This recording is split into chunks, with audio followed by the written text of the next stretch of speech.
Сәлеметсіздер ме, құрметті әріптестер. Бүгін біз Canva приложениясы арқылы, қосымшасы арқылы комикс жасап үйренетін боламыз. Бұл қосымшаның жалпы сайты бар, canva.com. Сіз компьютер арқылы болмаса ноутбук арқылы да жасай аласыз, немесе телефонға осы қосымшаны жүктеп алып, қолдансаңыз болады.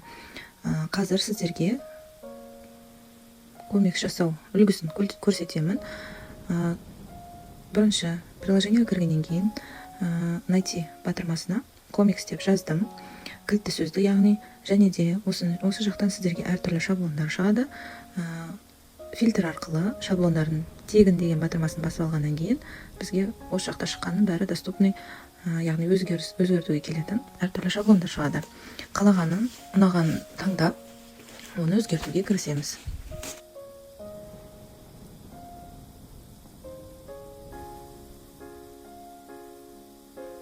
Шаблонды таңдадым. Мен қазір мына жақта Classroom Phrases деген тақырыпқа дайын шаблон бар екен. Соның ішіндегі сөздерді өзгертем. Бұл мысалы біз ағылшын сабағында, сабақтың үстінде қолданатын фразалар, балаларға жаттауға жеңіл болу үшін осындай комикс түрінде ұсынғым келіп тұр. Бірақ бұл жақтағы кейбір фразаларды өзгертемін, өзіміз күнде қолданып айтып жүрген. Қазір жасалу жолы, өзгерту барысы көрсетіледі.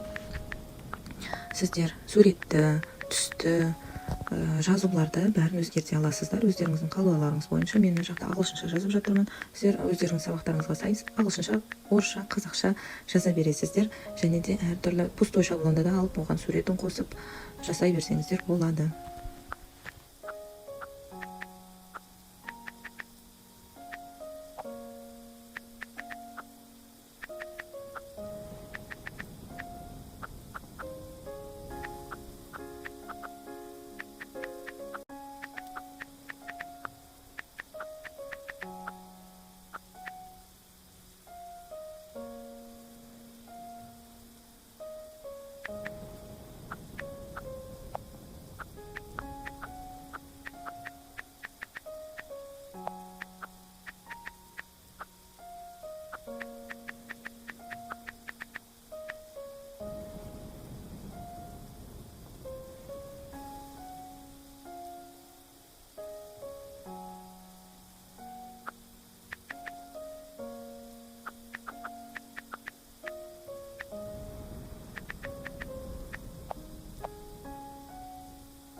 Бас жағында мен суреттерді мүлдем өзгертпедім.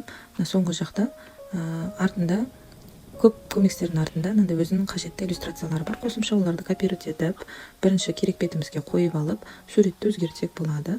Және де кейбір шаблондарда түстерді де, артқы фонды да бәрін өзгертуге келеді. Мысалы, мен мына жақта бір адамды өзгерттім көрсету үшін.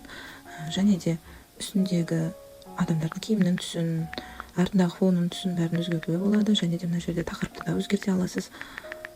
Бәрі өзіңіздің қалауыңызша жасай аласыз.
Шаблоныңыз дайын болғаннан кейін, суретіңіз дайын болғаннан кейін, сохранить батырмасын басып, өзіңізге қажетті форматта сурет күйінде, PDF документ ретінде де сақтап алсаңыз болады.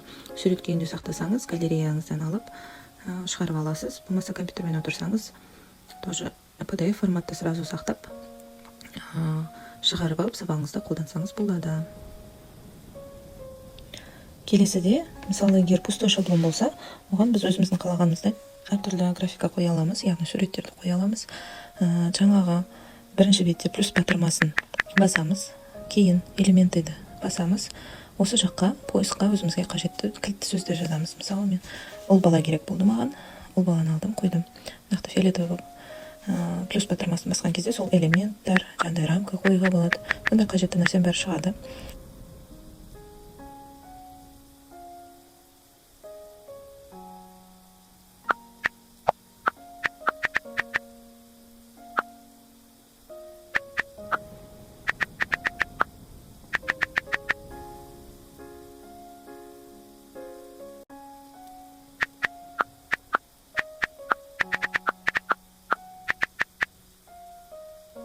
Сөздерімді өзгерткеннен кейін тағы қосымша маған сурет қажет. Енді отбасын іздеймін. Менің тақырыбым отбасы болады қазір мына жақтағы комикста.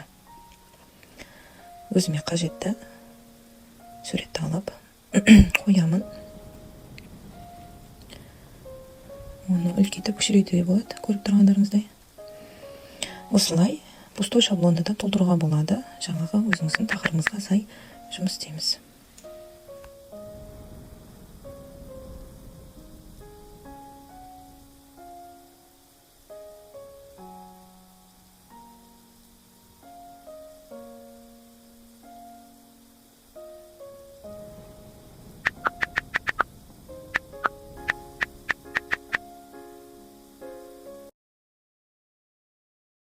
Осымен біздің вебинарымыз аяқталды. Назарларыңызға рахмет.